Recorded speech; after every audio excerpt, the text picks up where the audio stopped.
Queridos amigos, muito boa noite para todos.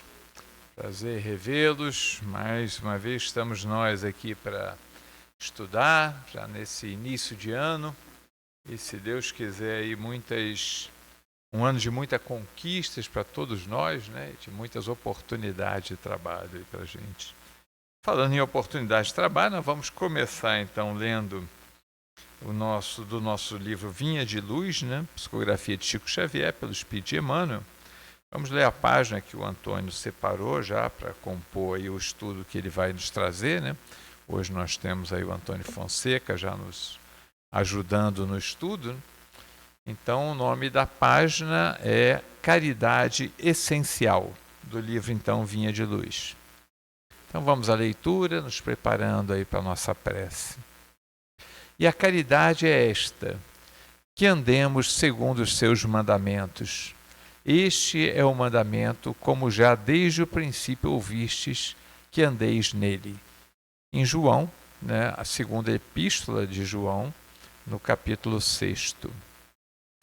Em todos os lugares e situações da vida, a caridade será sempre a fonte divina das bênçãos do Senhor.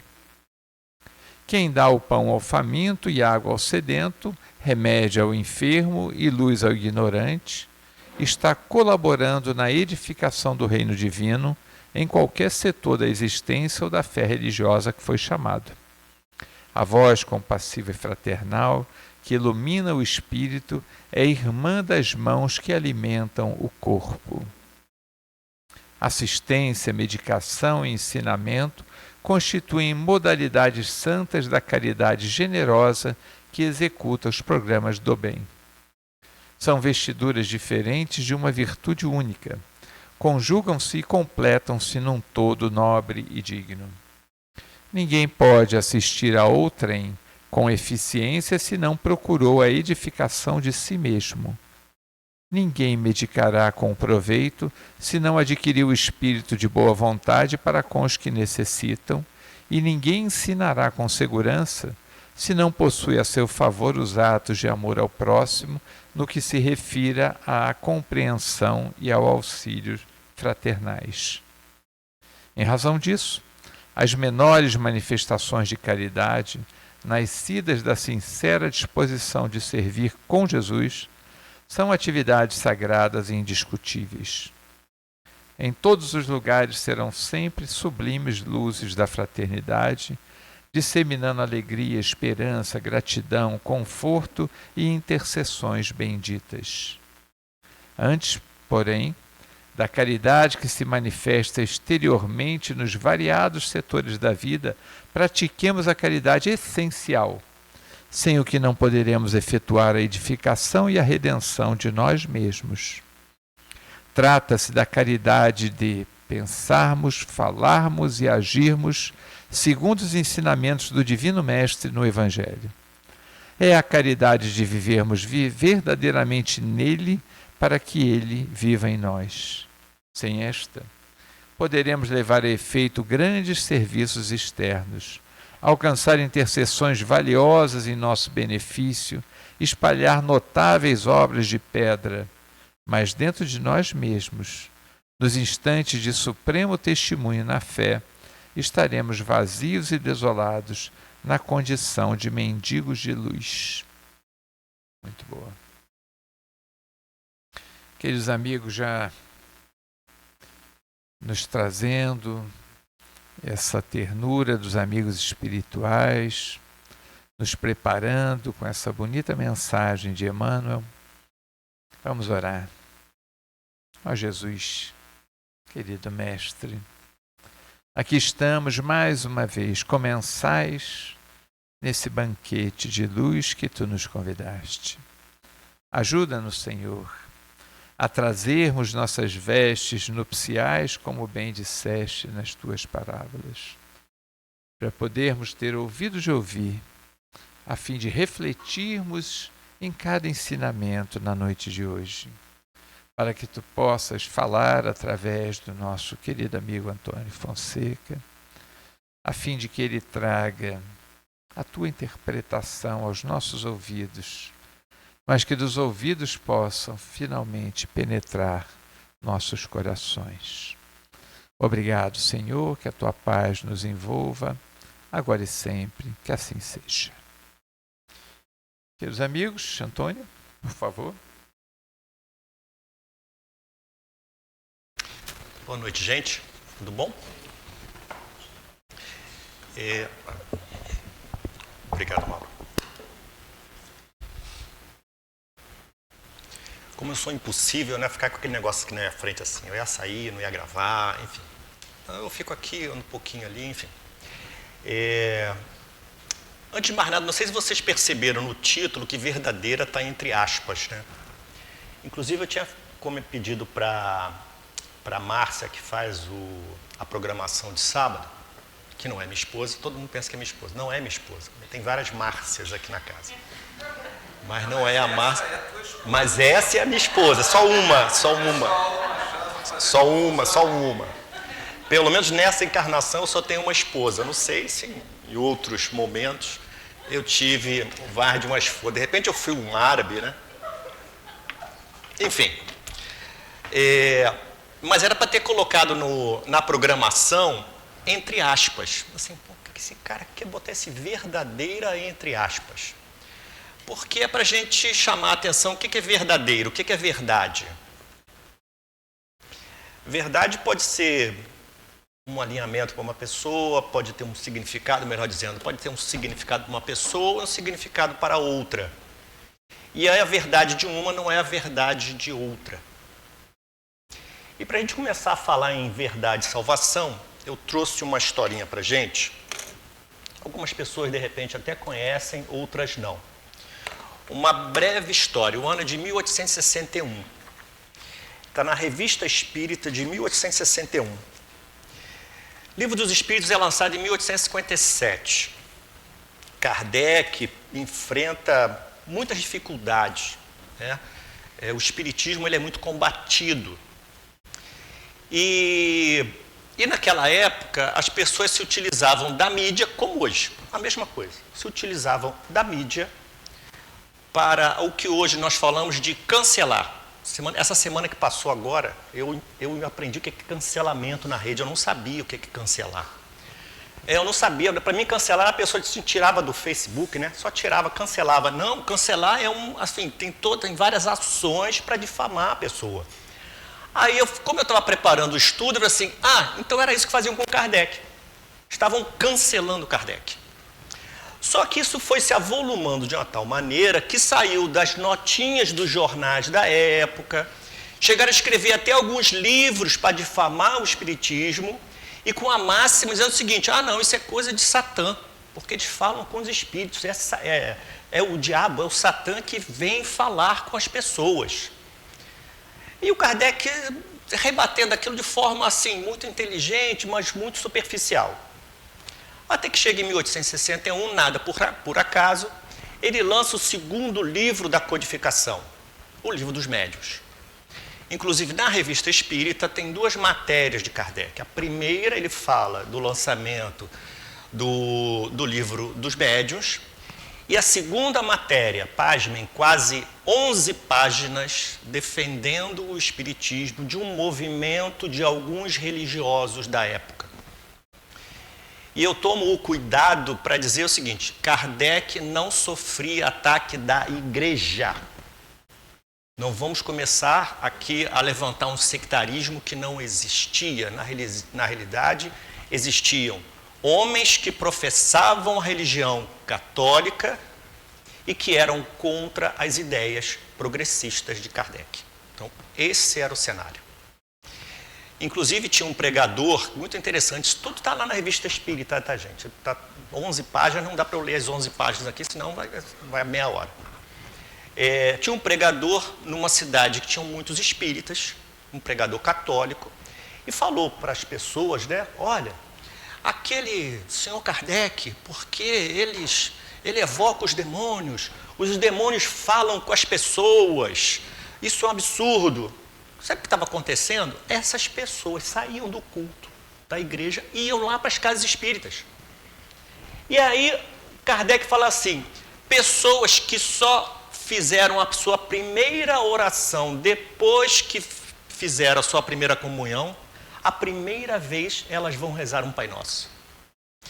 Muitas das pessoas que estudavam o Evangelho na época lá dominical, de quando eram crianças, chegam nas casas espíritas e encontram Kardec e os seus correligionários estudando o mesmo Evangelho que nós estudamos hoje. Eles encontram mães que davam declarações de amores para os seus filhos, encontram mensagens de filhos exaltando o amor de suas mães. E aí essas pessoas chegaram à conclusão seguinte: não é obra de Satã. Porque Satã não faria uma obra do bem. Satã não trabalharia para que as pessoas tivessem um sentimento bom, se aproximassem uma das outras. E aí o que estava acontecendo naturalmente?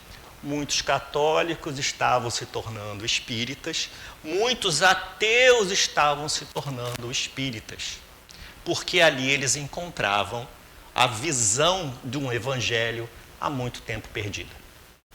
Só que tem um detalhe, tinha um colunista que ele escrevia assim, a bibliografia da Igreja Católica, o nome do livrinho, a Bibliografia Católica. Kardec tinha a Revista Espírita.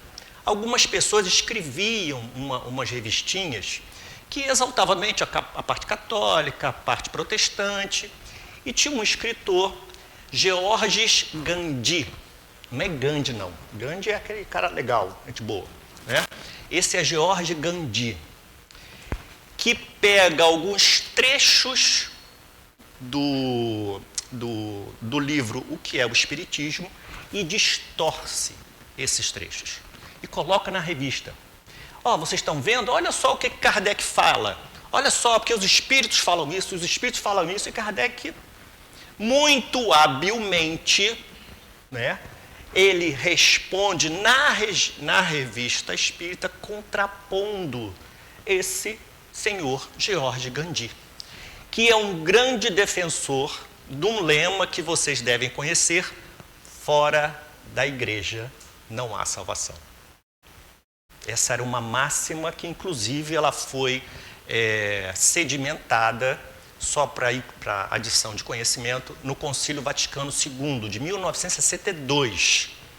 Então, isso, nos anais da Igreja Católica, ainda é válido, com um outro viés, mas fora da igreja não há salvação, ainda está vigente. E aí Kardec costura todo esse histórico de ajuda dos espíritos, desse encontrar das pessoas com essa coisa mais progressista mesmo do Evangelho, elevando a isso a caridade. E Kardec muda o fora da igreja não há salvação para o fora da caridade não há salvação. E esse termo vira o grande lema do Espiritismo. Onde que a gente vai ler fora da caridade não há salvação de forma mais fácil? No Evangelho segundo o Espiritismo, que foi editado em 1964. Essa expressão, fora da caridade não há salvação, ela foi cunhada por Kardec num movimento de levante, de rebeldia, palavras minhas, para que as pessoas entendessem primeiro que não tinha aquela visão de que fora da igreja não há salvação. Muito pelo contrário, Kardec, com fora da caridade não há salvação, ele dá um teor de inclusão, enquanto a Igreja Católica dava um ar de exclusão. Se você não está na igreja, você não está salvo.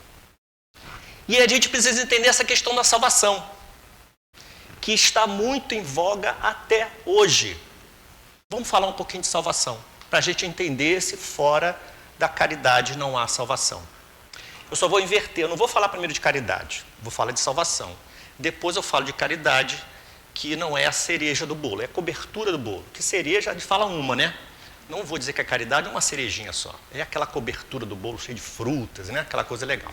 Tá bom? Mas a gente, para falar de... Isso aqui está meio bagunçado. Como é que eu vou falar de caridade? Vou fazer o seguinte. Vamos esquecer isso aqui.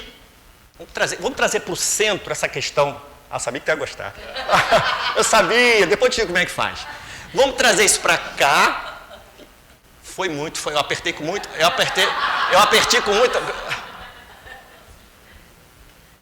apertei com muita. Foi muito intenso. Mas isso seria eu, né? Me empolguei. Vamos trazer isso para cá. Isso a gente joga para fora. Gostaram? Depois eu ensino para vocês. É legal, isso é legal.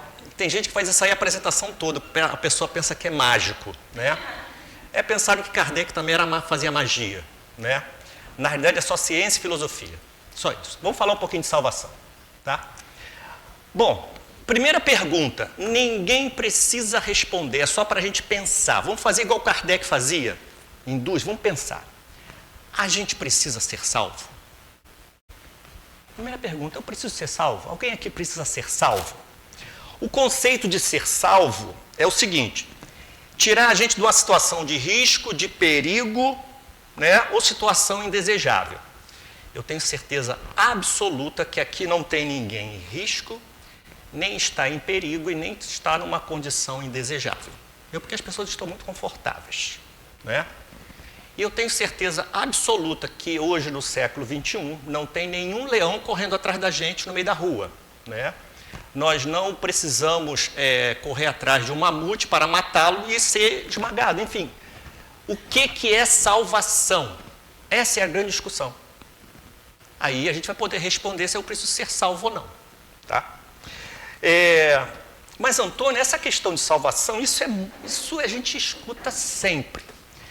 Eu trouxe 3 grandes religiões para a gente falar sobre salvação. Quer dizer, movimentos religiosos, né? Cristianismo, o islamismo e o hinduísmo. Essas 3 religiões somam 4,7 bilhões de seguidores. Hoje nós somos aproximadamente 8 bilhões.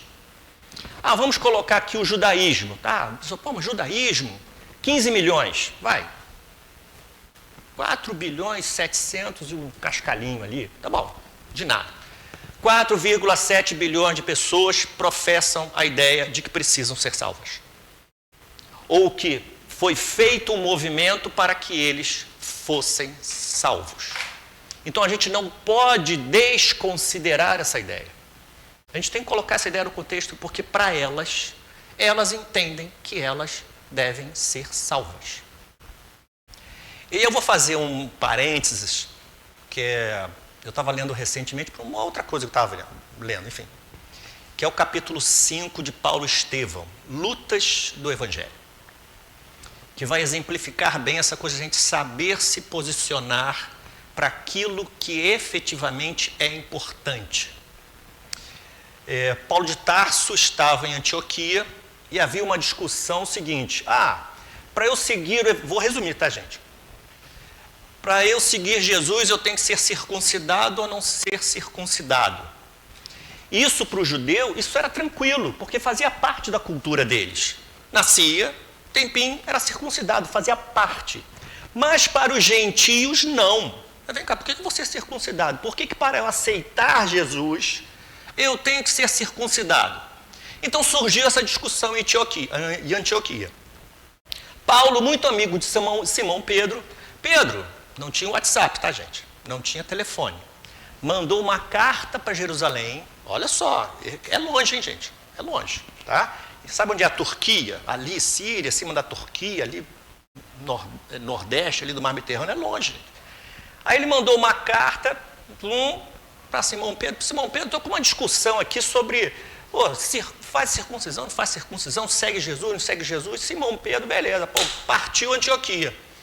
Não foi tão rápido assim, né, gente? Vai a pé, não tinha ônibus, não tinha avião, não tinha Uber, não tinha nada disso. Aí, Simão Pedro chega, quem está em Antioquia? Paulo de Tarso, Barnabé, vamos fazer uma reunião aqui na sinagoga? Poxa, beleza, aqui, tá bom.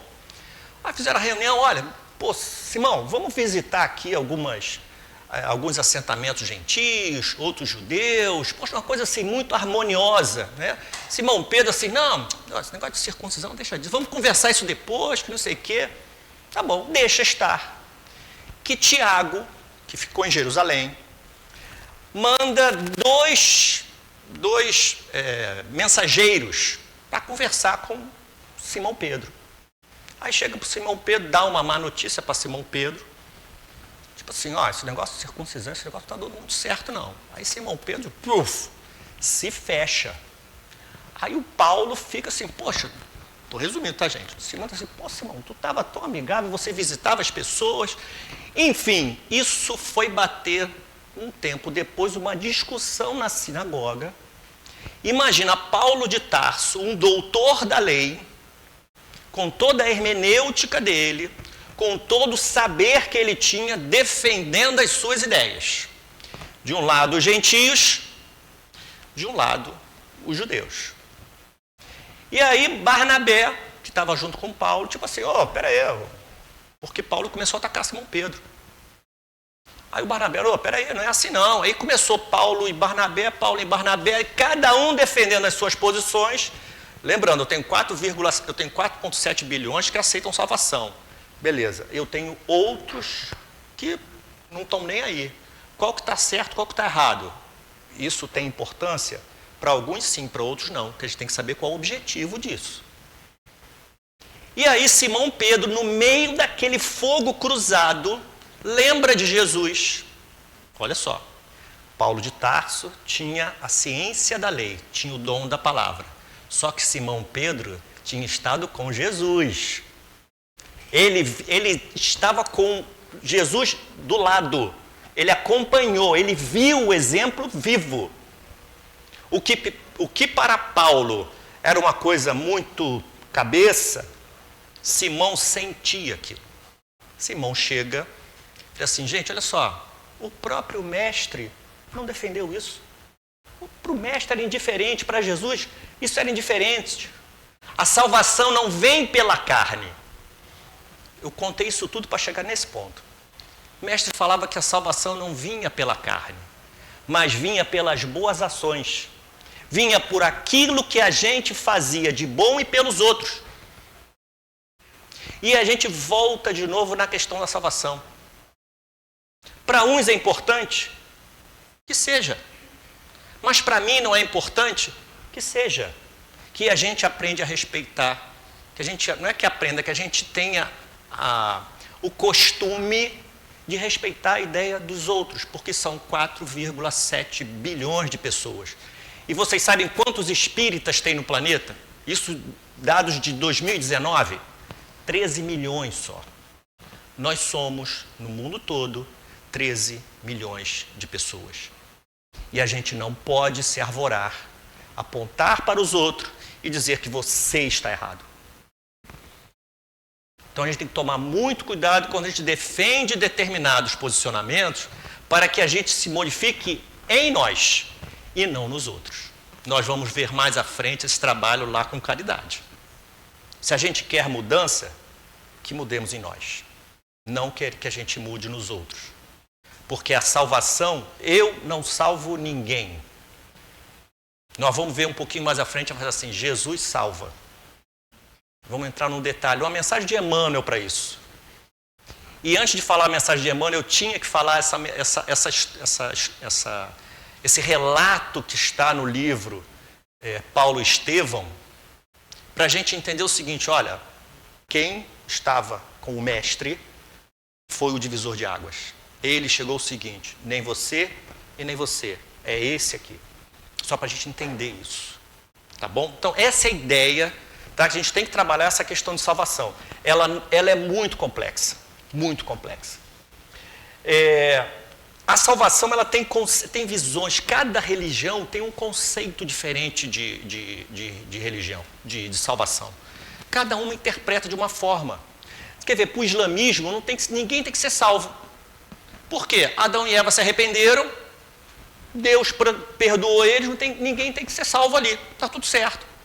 A salvação toma um aspecto de você elevar o seu espírito. Que na fé católica o objetivo é o mesmo. Quando eu sou batizado e eu sou livrado do pecado original, pecado esse que lá no Antigo Testamento me afastava de Deus, O que acontece? Isso me aproxima de Deus. Só que esse aproximar de Deus faz com que eu tenha comportamentos que lá no fundo vai me elevar moralmente ao longo do tempo. Então, se a gente observar, a palavra ela é muito sutil, salvação. Nós estamos falando de evolução moral. Só que as religiões entendem isso de forma diferente, veem isso de forma diferente. E o Espiritismo, por ser novo, nós estamos falando, a doutrina está em 166 e uns meses, 167 anos, 2024, 167 anos. É pouca coisa, gente, é muito novo para a gente colocar uma pedra e dizer que isso é uma igreja, fazendo alusão a Pedro, que era a igreja, que foi em cima de Pedro que Jesus ergueu a sua igreja. Então nós não temos essa pedra, nós nunca seremos essa pedra, porque nós não somos uma igreja, conceitualmente falando. Bom, existe, esse negócio é tão complexo, esse negócio que tem uma, dentro da teologia, se estuda a salvação. Eu estava pesquisando assim, então tá, estudo da salvação do homem, soteriologia. Nome difícil, não dá para botar nome de filho. Soter, vai ter soter. Logia não dá porque pode ser qualquer estudo, né? Mas o apelido vai ser soter. Soter! Então tem um estudo da salvação humana, para ver como é que esse negócio é complexo. Então a gente não pode imaginar que uma palestra de 50 minutos, todo mundo vai sair daqui se é salvo ou não é salvo. Não é? A gente vai sair daqui com muitas dúvidas. Não é? Fala, Edson.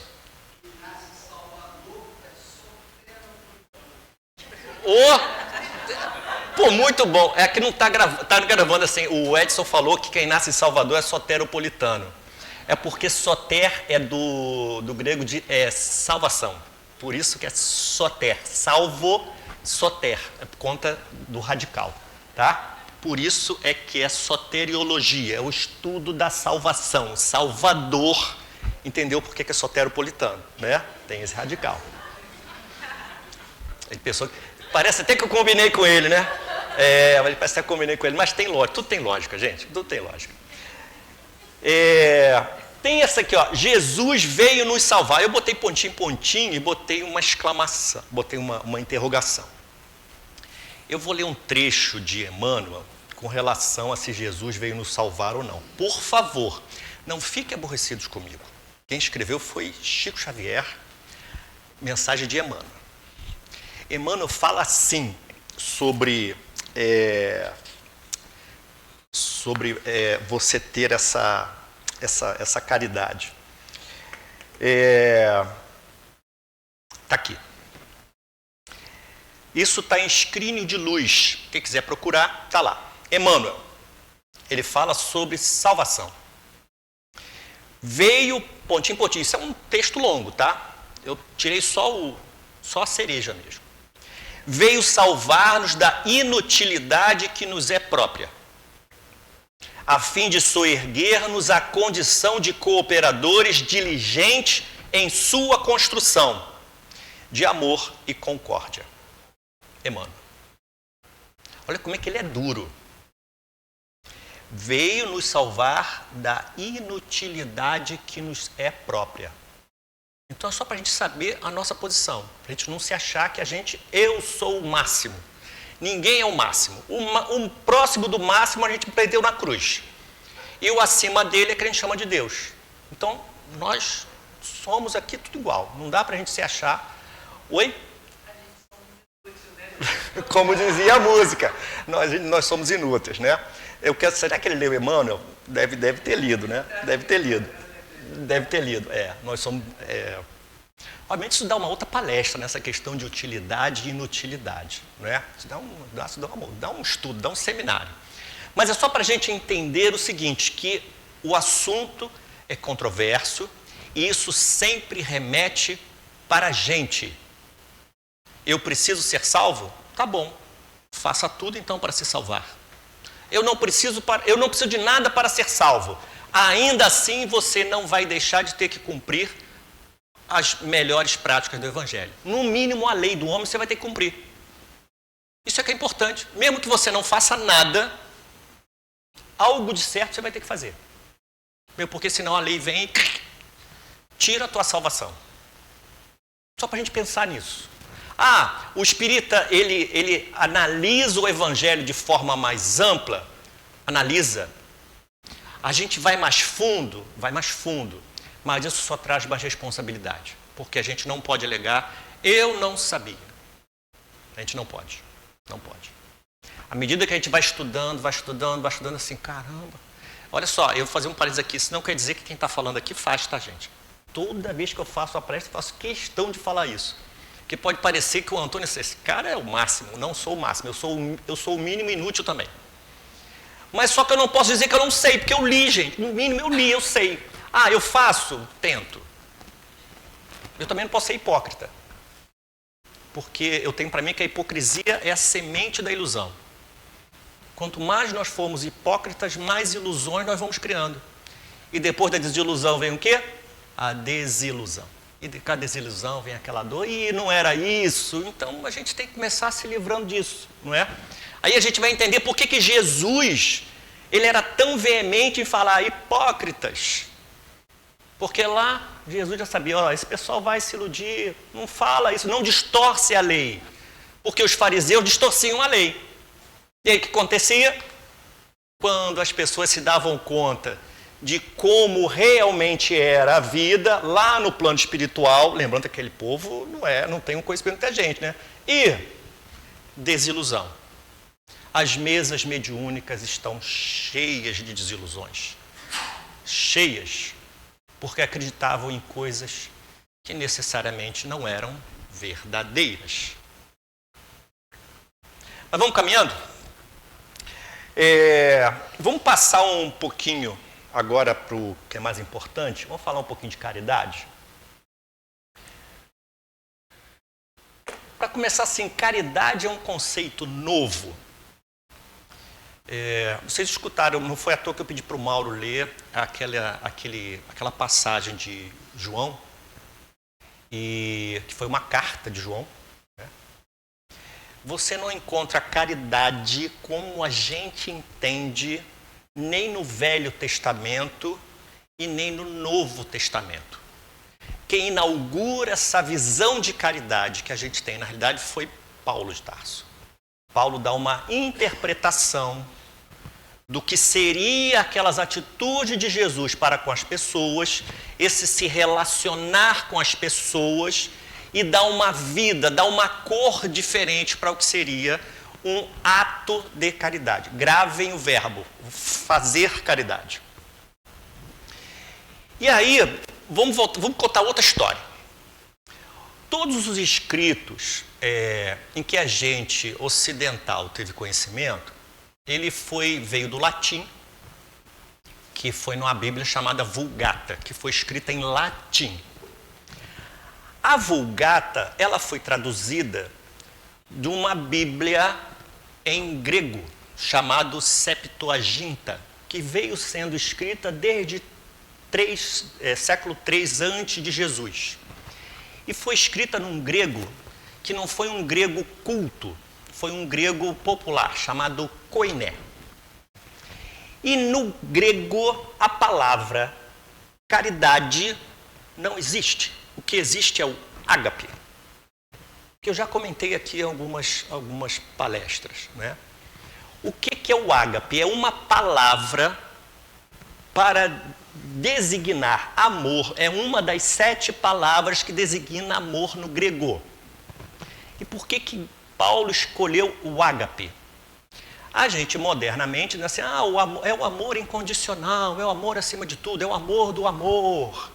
Só que a palavra em si é um amor com ação. Então eu não vou dizer assim, eu amo o Jonildo. Eu amo o Jonildo.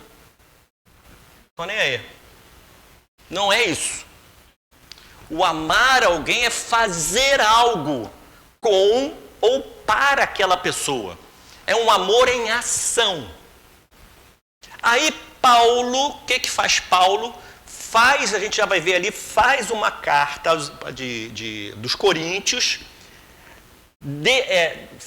ressignificando a questão da caridade, com a palavra caridade, porque ela foi traduzida do latim com o termo caritas, que muda um pouco a ideia. Caritas, latim, é o amor incondicional. É assim, é o amor, aquele amor maior? É, mas ainda é aquele amor paradão, sabe? Assim, eu amo. Eu amo o Mauro. Tá legal, tá, o amor tá bom, tá legal, tudo certo. Não é isso. O amor que Jesus pregou, inclusive a palavra ágape no grego, lembra? Não foi esse amor paradão, eu amo e pronto. Não, é o amor-ação, é fazer alguma coisa. E aí surge o fazer a caridade. Porque eu tenho que fazer a caridade.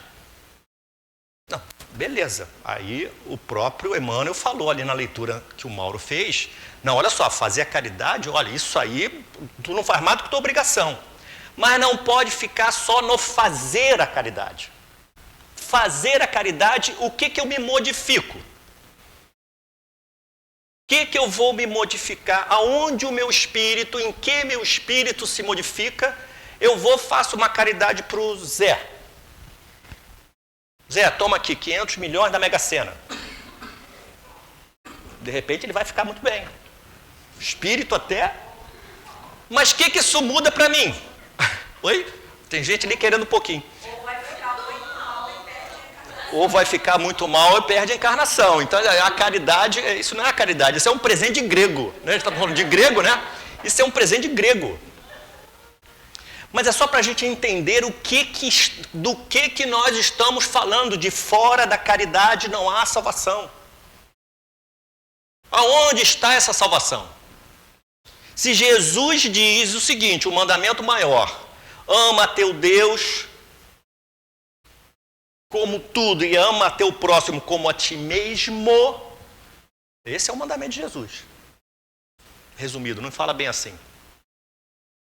Então, olha só, ele coloca assim, como é que eu vou amar a meu Deus e vou amar ao próximo como a mim mesmo? Olha como é que a coisa chama sempre pra gente. Sempre chama pra gente. Primeiro eu tenho que me amar. Como é que eu me amo? Olha, isso dá um mês de conversa. Porque a gente tem dificuldade de se amar, como é que eu vou amar o próximo? E um amor que eu vou ter que fazer alguma coisa. Fazer, gente, é ação. É o chamado amor em ação. Difícil a beça, gente. Não estou dizendo que é fácil. Mas a gente vai ter que romper essa barreira. Em algum momento a gente vai ter que romper essa barreira. E eu vou dizer para você, nós vamos romper. Fique tranquilo.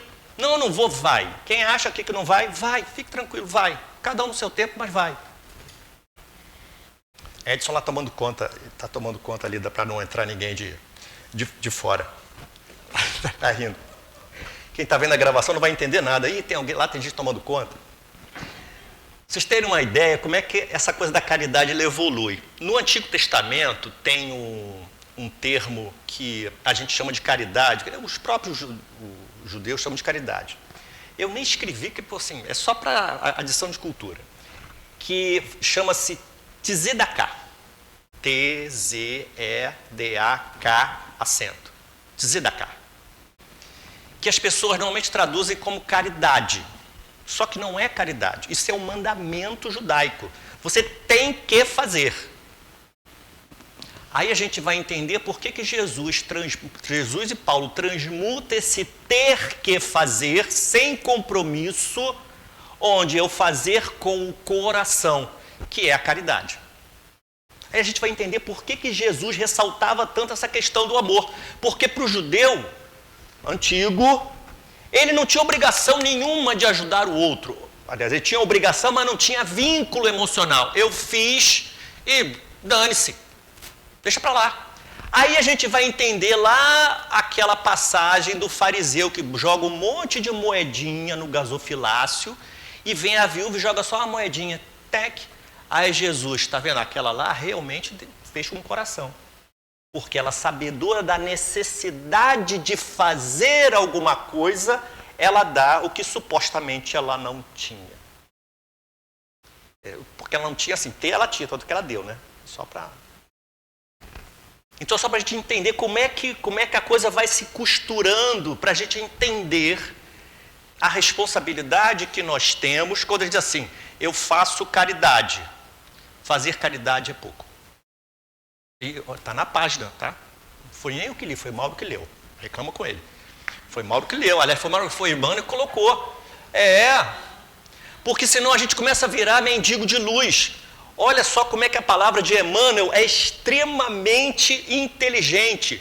Porque a gente assim pensa em caridade, pensa no mendigo. Vou dar alguma coisa para o mendigo. O que Emmanuel faz? Não, olha só, você vai virar um mendigo, mas de luz. Olha a habilidade de um espírito com conhecimento um pouco maior, como é que ele transforma as palavras, ou um conjunto de palavras, para fazer com que a gente pense. Ele pega o mendigo, que a gente acha que está ajudando, só que só aquilo não adianta, eu preciso da caridade essencial, aí ele vai e diz assim, não, você é um mendigo de luz. Cuidado para você não virar um mendigo de luz. E aí, como é que eu consigo luz? Como é que eu consigo luz? Alguém vai me dar a luz? Ou eu vou me iluminar? Joana de Ângeles diz que é a autoiluminação. Eu me ilumino. Não adianta eu trazer uma lanterna aqui super potente, vou colocar em cima de vocês, que não vai adiantar nada. Nem que seja uma lanterna espiritual. Se vocês não gerarem, se nós não gerarmos essa luz, seremos mendigos de luz. Tem um ponto interessante, que é essa caridade do Paulo de Tarso. Paulo de Tarso, na sua carta aos Coríntios, eu vou dar aqui, essa tudo ao mesmo tempo, viu, Clara? Eu vou ler aqui e vocês acompanhem aqui. Olha só como é, quando a gente traduz a palavra caridade, como é que a coisa encaixa melhor. Olha o que Paulo escreveu aos Coríntios. Ainda que eu falasse todas as línguas dos homens e a língua dos próprios anjos, se eu não tiver caridade, serei como o bronze que soa e um símbolo que retine. O símbolo é aquela sinetinha, plim, plim, plim, plim. Tá bom? Ainda que tivesse o dom de profecia que penetrasse todos os mistérios e tivesse perfeita ciência de todas as coisas, ainda quando tivesse toda a fé possível até o ponto de transportar montanhas, se não tiver caridade, nada sou. E quando houvesse distribuído os meus bens para alimentar os pobres, e houvesse entregado o meu corpo para ser queimado, se não tivesse caridade, tudo isso de nada me serviria. Olha as comparações que Paulo faz. Paulo pega coisas grandiosas, dificílimas para o espírito, conquistas, diz assim, isso não serve nada, se não tiver caridade, não serve para nada. Agora, vamos transformar a caridade em amor, que inclusive algumas traduções oficiais apresentam da forma como eu vou ler. Ainda que eu falasse todas as línguas dos homens e a língua dos próprios anjos, se eu não tiver o quê? Amor. Serei como o bronze que soa e um símbolo que retine. Ainda quando tivesse o dom da profecia e penetrasse todos os mistérios e tivesse perfeita ciência de todas as coisas, ainda quando tivesse toda a fé possível até o ponto de transportar montanhas, se não tiver amor, nada sou. A gente não fala nem amor, gente. Observa, a gente tem dificuldade de falar. Eu fiz de propósito. A gente tem dificuldade. Amor. Vamos começar a falar para a gente entender. Última chance. E quando houvesse distribuído os meus bens para alimentar os pobres, eu houvesse entregado o meu corpo para ser queimado. Se não tivesse amor, tudo isso de nada me serviria. Olha como é que encaixa, como é que a ideia de Paulo, ela se encaixa melhor quando a gente pega a filosofia, a ideia da pessoa. Isso é que a gente tem que buscar, a ideia do Cristo. Porque as palavras mudam. A gente fica discutindo, porque o Evangelho foi escrito 70 anos depois. Porque isso aqui foi alterado, não tem, cadê os originais? A gente fica discutindo a existência da coisa e esquece da ideia.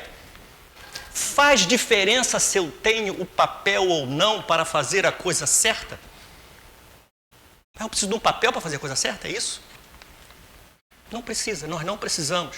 Então a gente precisa valorizar a ideia do Cristo com relação à caridade.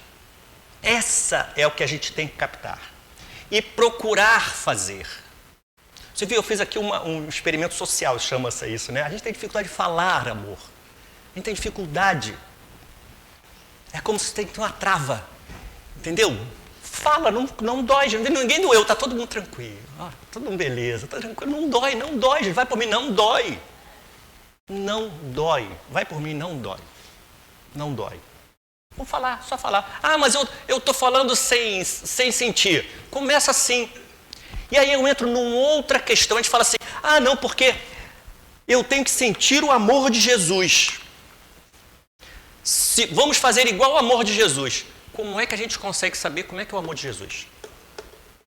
Vocês já pararam para pensar um espírito que há mais de 4 bilhões de anos, quando ajudou a fazer a Terra, já era espírito puro. A gente tem 167 anos de doutrina. A gente vai comparar o nosso amor, vai querer o amor desse espírito? Não dá, gente. Não vai por esse caminho. Não vai por esse caminho. Pergunta 625 do Livro dos Espíritos. Essa todo mundo sabe. Qual é o exemplo mais perfeito que tem? Aí fala assim, Jesus. Não é vede Jesus. Não é Jesus só. Está lá no francês. Vede Jesus. Então é assim, eu olho ali e vou fazer igual. Tentar fazer. Olho para ele. Olhar não é ficar atrás. Assim, vou atrás dele. Não vai conseguir, não dá. Ele está correndo os 100 metros rasos e você está engateando. Não dá. Olha o que ele faz. E vai fazendo aos poucos. É vede Jesus. Não é Jesus. Então a gente fica assim, porque o amor de Deus. Gente, a gente nunca vai ter o amor de Deus. Nunca. Porque Deus é perfeito, nós nunca seremos perfeitos. Então são certas buscas que nós temos que invalida todo o esforço, mesmo que seja pequeno. A gente não valoriza, a humanidade não valoriza os pequenos esforços. A gente só quer o holofote. Porque eu fiz isso. Tá. Eu plantei uma plantinha, ninguém viu. Mas eu senti um júbilo com aquilo. 10. Que bom. Você fez algo de bom em que você se iluminou, você sentiu aquela coisa, ótimo. Tu está no caminho certo. Tu está no caminho certo, é nas pequenas coisas. E a gente quer fazer coisa grande. A gente tem uma perna desse tamanho assim e quer subir um degrau de 2 metros. Não dá, a perna não sobe. Então é só a gente começar a entender esses aspectos. E a gente vai para um outro patamar, que é a figura que é essa figura que eu trouxe. A gente tem que dar um salto, gente. Isso aqui, esse lado aqui, é o que nós somos hoje. Somos sei lá. Esse aqui é o próximo patamar. Eu tenho um abismo aqui, eu vou cair. Não vai cair, gente. Não vai cair. Tenha certeza que não vai cair. Vocês lembram de uma bem-aventurança? Alguém está lembrado daquela bem-aventurança dos aflitos? O que Jesus fala? Não fica aflito. Bem-aventurados os aflitos, porque serão consolados. Não tem aflição. A gente precisa dar esse salto do fazer a caridade por sentir a caridade, por ter a caridade. E a reboque disso, você tem uma série de situações que é do espírito, que é da emoção, que é do sentimento, que você precisa cruzar isso aqui. Eu não vou cruzar, porque milhões de espíritos cruzaram. Milhões de espíritos. O Pentateuco, as obras de André Luiz, tem vários exemplos. O próprio Estevão. Gente, quem é novo de espiritismo, né? Eu sei que é um livro muito denso, mas assim, eu vou ser abusado, tá, Mauro? Leia Paulo Estevão. Leia Paulo e Estevão, gente. Você vai ver como que um homem se modifica, no caso de Paulo, não vou dar spoiler, mas todo mundo sabe que modifica, né? Porque todo mundo sabe que conhece Paulo, né? Um homem que se modifica e um outro que já está plenamente modificado, que é Estevão. Ali, mais uma vez, você vê um caminho e você vê o outro. E os dois, de uma forma ou de outra, se encontram. É o exemplo de que é possível. É possível. Nós temos exemplos vivos. Eu sempre uso também o exemplo de Maria Madalena. Saiu de um ponto. Maria Madalena, olha, pelo conhecimento evangélico que eu tenho, pequenininho assim, esse abismo aqui de Maria Madalena foi muito maior. E ela conseguiu. Então a gente consegue. A gente consegue. Ah, Antônio, não é fácil. Não, nada é fácil, senão a gente não estaria aqui. Eu vivo dizendo isso, é ser repetitivo. Pois esse cara diz que a gente está aqui. Os espíritos dizem que a gente tem que aprender por repetição.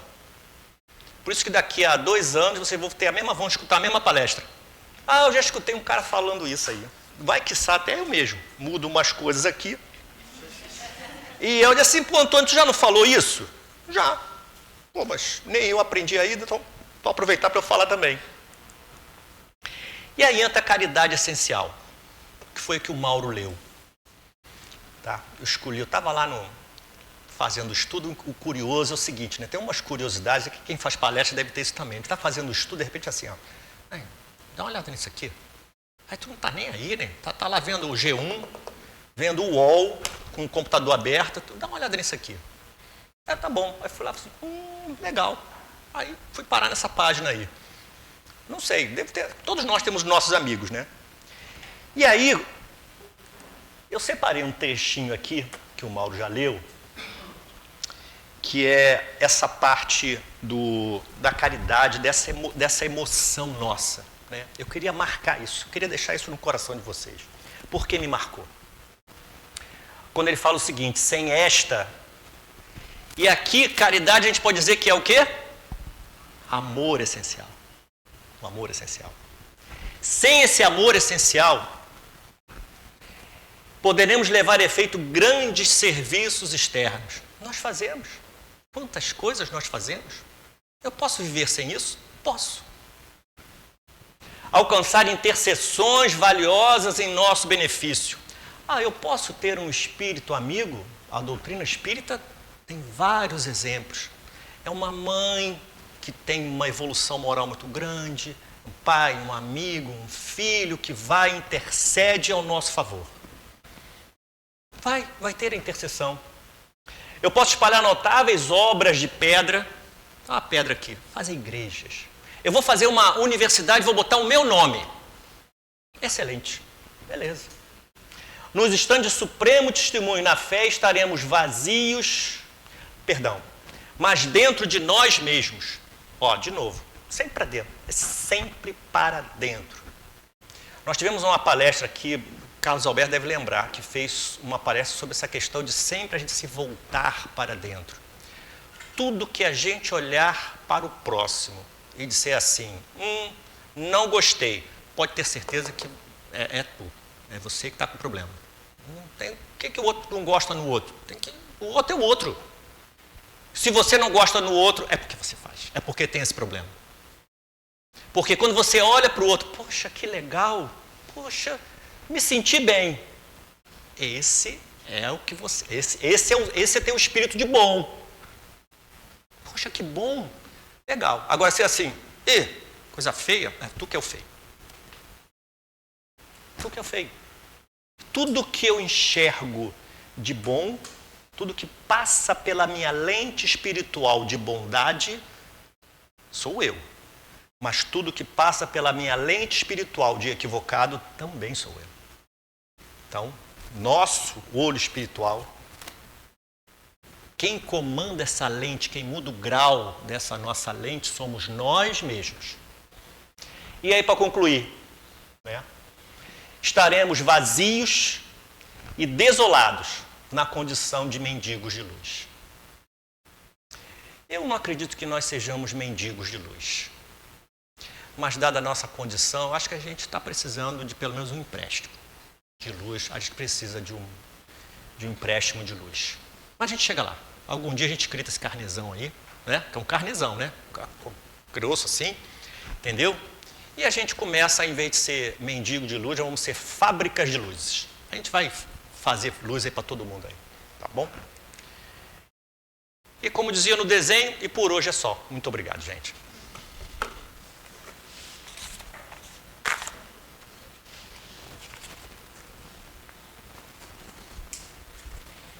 Obrigado. Não, calor. Ih, perdão.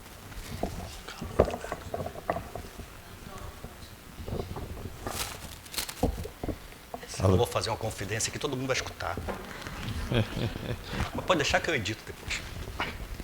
Como ele mesmo que edita, né? Tá resolvido. Amigos, muito obrigado, Antônio. É um prazer refletirmos, né, um pouco sobre a questão da salvação, achei muito interessante. E a questão da caridade, essa a gente até tem já há algum tempo, né, trazido aí essa reflexão para a gente, né? Às vezes a gente vê assim, as pessoas numa busca da caridade, né, exterior, por isso que foi bom ali o Antônio terminar com essa mensagem, né, trazendo a página inicial, né? Que às vezes você está numa busca de prática da caridade, né, e perde a página. Às vezes você encontra a pessoa correndo de um lado para o outro, corre, não sei o que, a pessoa, né, sem paz. Aí você fala assim, tem alguma coisa errada, não? Não, porque eu tenho que fazer isso, tenho que fazer aquilo, tenho que fazer isso.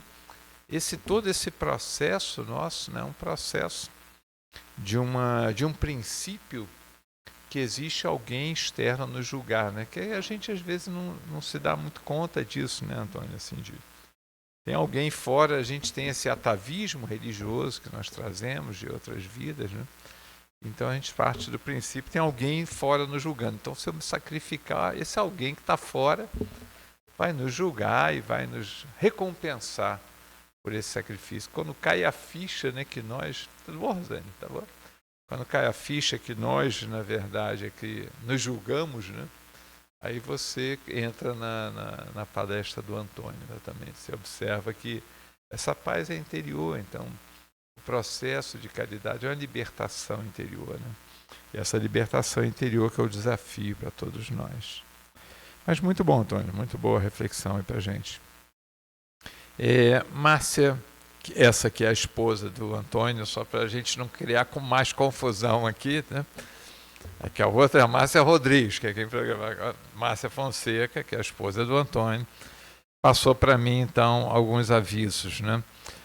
Nós vamos, então, começar agora o nosso estudo do Carnaval, né? Que vem o bloco ali do Carnaval do de Olinda, né? Todo ano sai, e a gente sai exatamente estudando algum livro que a gente traz para cá e tenta manter essa nossa ambiência espiritual, né? Até para podermos ajudar durante esses momentos, né? São momentos aí de dificuldades, né, da própria humanidade, às vezes alguns com muita alegria, outros com muito desregramento, né, gerando algumas dificuldades na psicosfera. Então nós vamos estudar do dia 10 de fevereiro, né, que é o sábado, ao dia 13 de fevereiro, né, que é a terça-feira. Vamos estudar então na manhã de 9 às 12 horas e à tarde das 15 às 18 horas, né? Então, esse é o estudo, né, que é organizado aí pela Moema, que está ali, né? E nós escolhemos aí o livro, então, né, conversamos aí bastante sobre ele. Nós vamos estudar, então, Amor e Ódio, da Ivone Pereira, né? E aqueles que quiserem vir, quiserem adquirir o livro, por favor, entre em contato ali com a Tânia, né, que ela ainda está fazendo as encomendas, mas só até o dia 29, né? Ou seja, quem for participar do estudo, traga o seu livro Amor e Ódio, de Ivone Pereira, né? Se não tiver e quiser adquirir, nós temos que contactar a Tânia Correia, né, até o dia 29. O outro aviso, então, é ligado ao nosso estudo sistematizado da doutrina espírita, né, que nós vamos começar mais uma turma, né, um estudo agora presencial, né, que nós temos feito. Nós vamos começar essa turma, então, no dia 8 de março, né? É uma sexta-feira, o seu estudo sistematizado da doutrina espírita ocorre toda sexta-feira, às 20 horas, e tem uma duração mais ou menos de 2 anos e meio, né? Então, aqueles que estiverem interessados, por favor, deem seus nomes ali na secretaria para a gente poder começar a organizar essa turma, né? O EJE é organizado ali pelo Edson, né, que está ali fora, querendo saber mais alguma informação, é só entrar em contato com o Edson Wilson também, tá? Oi, Edson. Já temos mais de 12 inscritos. Que maravilha, que boa notícia. É mais de 12, né? Ele falou, pensei, mais de 12 inscritos. Mais de 12? Agora entendi, mais de 12. Obrigado, Edson. Os 12 apóstolos já estão prontos, já estão apostos, né? Já tem 12 apostos. Tá bom, obrigado, Edson. Amigos, então vamos, a gente se reúne, é sempre uma alegria estar junto e a gente sempre fica brincando, que adora estar junto de vocês, adora estudar um pouquinho ali. Vamos então, amigos, passar para a nossa prece de encerramento. Não antes, claro, não antes de perguntar, alguém nos visita hoje pela primeira vez? Pois não, como vão? Tudo bem? Como são os seus nomes? Gisele e Lincoln. Sejam muito bem-vindos aí, amigos. Querendo também alguma informação sobre a casa, conversar também, estamos aí à disposição de vocês, tá bom? Prazer recebê-los aqui. Mais alguém não, né? Como vai? Vocês. No dia de hoje, né? Tá bom. Então, já que está no dia de hoje, pode dar o nome também pra gente. Maria Francisca e Nivaldo. Sejam também muito bem-vindos aos sábados agora. É um prazer recebê-los ali. Então tá, agora então podemos já passar. Obrigado. Para o próximo, então. Vamos fazer a nossa prece, então, de agradecimento, né, e encerramento dos trabalhos, né, para a gente poder, então, iniciar o trabalho de passe, né. Carlos, você pode vir fazer a prece, por favor? Obrigado.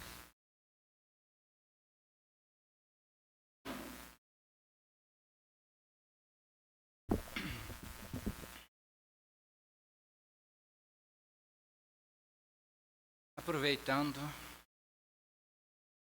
a paz que sentimos neste momento, em que refletimos, Senhor, sobre teus ensinamentos, que nos ensina a essência do amor. Vamos aprendendo contigo, Senhor, que longe deles cultivaremos dores. Ó Senhor, continua a nos ensinar o prazer de servir sem nada esperar, o prazer de doar pelo simples ato de amar, o prazer de consolar porque somos consolados, prazer, Senhor, de caminhar com nossos irmãos de mãos dadas, rumo à paz que todos desejamos. Senhor, ampara-nos em nossos objetivos de melhora íntima, ampara-nos em nossos crescimentos, que todos nós busquemos sempre a sua inspiração, o teu exemplo e o teu amor a nos guiar no objetivo maior, e sermos todos felizes. Muito obrigado, Senhor. Graças a Deus.